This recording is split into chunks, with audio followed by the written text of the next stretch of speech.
Hi, my name is Will Adams. I'm the director here for Souls and Echo Through Time, and I thought I'd take this opportunity to give you an early snapshot of this little piece of this great big universe that I've created.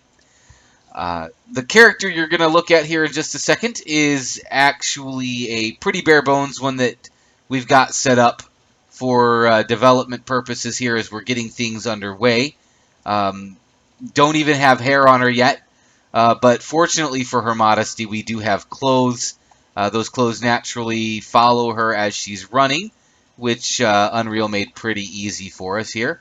Also, those clothes will eventually, they don't at this moment, I haven't gotten that set up yet, but they will morph with the character as you go to customize your character and change the body size or proportions, height, weight, things of that nature. The clothing will stretch to conform to fit that as it would with any other game worth its weight in salt. There's going to be plenty of choices for facial morphing as well, so you will have a high degree of customization abilities in your character. I think this model has 60 or so various targets that you'll be able to alter. Most of those are on the face. Um, and of course, then naturally, different hairs, hair color, skin tones, things of that nature will all be customizable. Um, as you can see, she's running around here. We do have animations, and her clothes do fortunately follow those already, so we don't have to worry about her running out of her clothing or anything.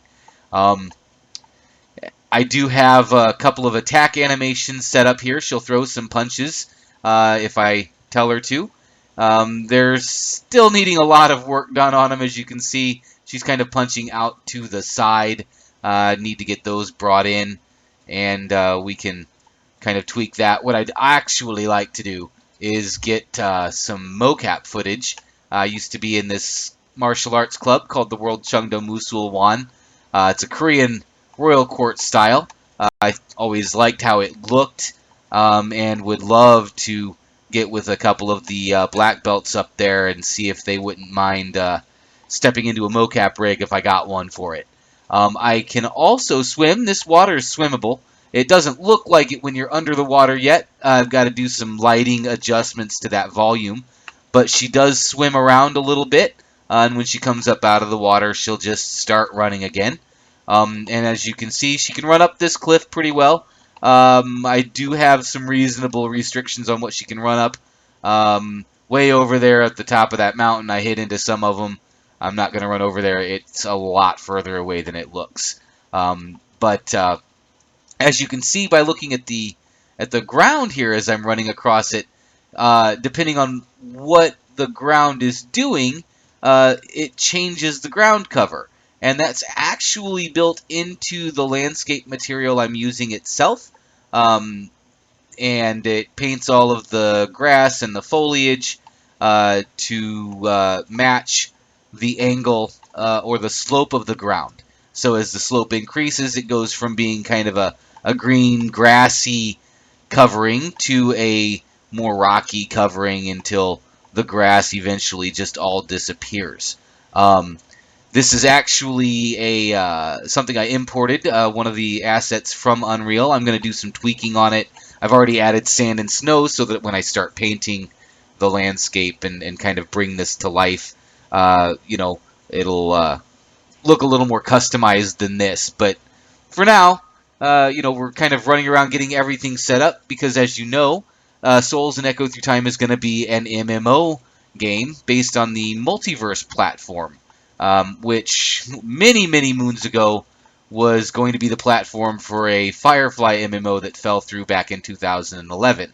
Well, the project never really died, so much as it went MIT open source, and I've been working with James Kane over there. He's the head developer, working to get the client talking to the server and the server understanding the new types of assets. So as that gets fermented in, we'll be able to kind of get everything gelled together, get the client talking to the server, and start building the actual game. Um, do have an exciting project lined up for you. It's going to span many, many lifetimes. You'll have a chance of of seeing a civilization actually grow around you as you go through the game. Um, and I think you guys are really going to enjoy it. So anyway, thanks for tuning in. Thanks for watching this time around. I'll see you guys back here hopefully in a couple of days to maybe a week. Hopefully late next week, I'm gonna have all of the morph set up for the menu and have like a little character creation screen that I'll walk you through, and then we'll jump back in here and I'll have some other stuff lined up for you to look at. We've got a lot to do, but we are running full steam ahead, and hopefully next time I see you, you'll be able to look at a lot more stuff we've got for you. So until next time, thanks so much for tuning in, and we'll see you around.